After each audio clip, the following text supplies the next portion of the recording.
The maps were commissioned by a chap called Ralph Sheldon around about 1590. Sheldon was a major landowner. His estate was based at a place called Weston House in South Warwickshire. He was connected with the Crown and the Royal Court. He was well connected with fellow landowners around the South Midlands, and this was all the more remarkable given that he was a Roman Catholic at a time when Catholicism was not the best career move. So his aim was to show his house, the places where he had land holdings, also properties of his friends and relatives. We could say it's a bit of late Tudor bling, if you like. Sheldon had this gallery with these 4 tapestry maps all in a row along it, this one long room. Brightly coloured, completely unique. It must have been an amazing thing for people to see. The tapestry maps are also just very beautiful. It must have been a lovely thing to have in your house. They show so much detail, things like little trees, little buildings. All the villages are shown as a thumbnail view with perhaps a church tower sticking up. There are hills, there are bridges. The rivers themselves are shown with a sort of two-tone ripply effect to represent the water, which is absolutely lovely. And the fact that people managed to create such subtle effects by weaving together different coloured threads is just amazing.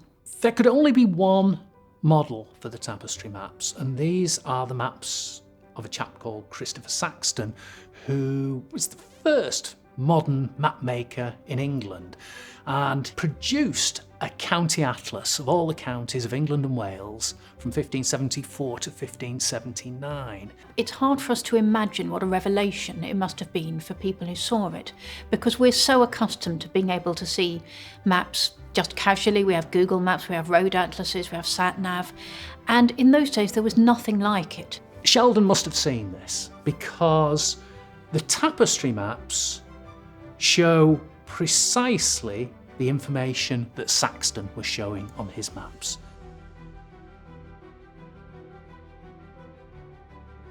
We don't know exactly who made the tapestry maps, but we understand that the project was supervised by a man called Richard Hicks, who was a weaver and who had a connection with the Sheldon family. He also worked for the Queen. He was the Queen's arras maker, and he had a big workshop in London, which may be where these tapestry maps were made, though we don't know exactly.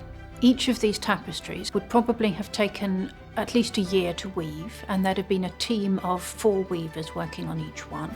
A cartoon would have been made for the weavers to look at and to weave to that template. So Saxton's map needs to be upsized. So you've got your original county and then all the surrounding counties added and then flipped into reverse.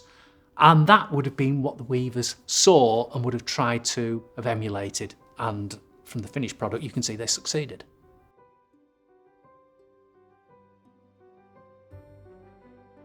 The Oxfordshire tapestry map shows a huge swathe of south central England, so from the Cotswolds to central London.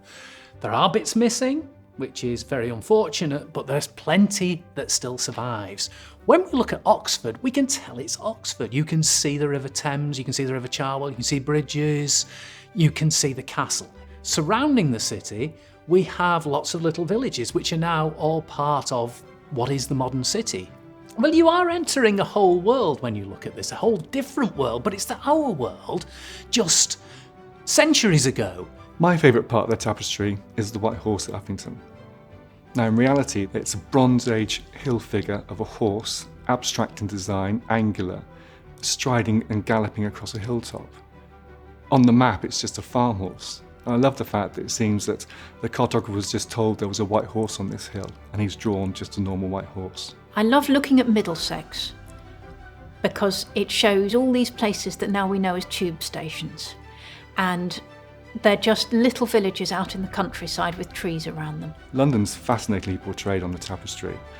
First of all, you have St Paul's and the old spire, which was burnt down during the fire in 1666.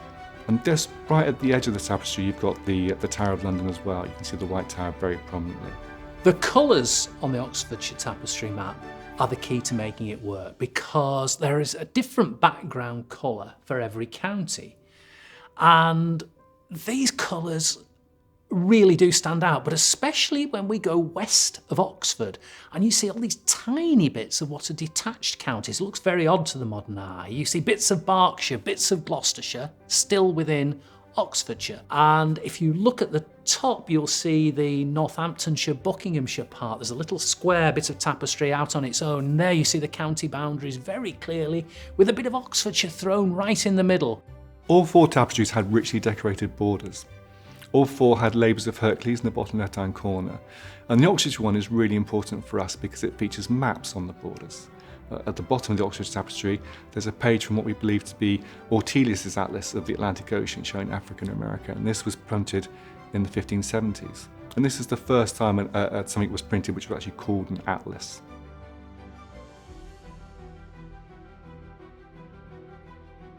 The tapestries remained with the Sheldon family until 1781. The family had fallen on hard times. Weston House was in a state of disrepair. And Richard Gough managed to acquire the Worcestershire and the Oxfordshire tapestries. And he bequeathed these 2 tapestries to the Bodleian in 1809. Now, Gough's collection was massive. Huge collection of topographical items, prints, pictures, drawings, maps, representing the landscape of Great Britain. Perhaps the jewel in the crown of the Gough collection is what's just referred to as the Gough map, which is a 14th century map drawn on vellum. It's beautiful, it's all hand-painted, it's remarkably accurate for its time, and it's an absolute outlier in terms of cartographic accuracy.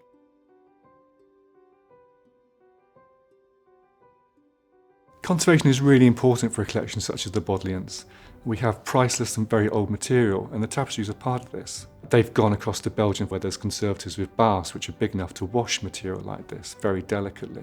We've also worked with conservation experts at the National Trust, and they've conserved and strengthened the stitching around some of the holes and the damaged parts, and they've also made the material more stable by putting a new backing on the tapestry.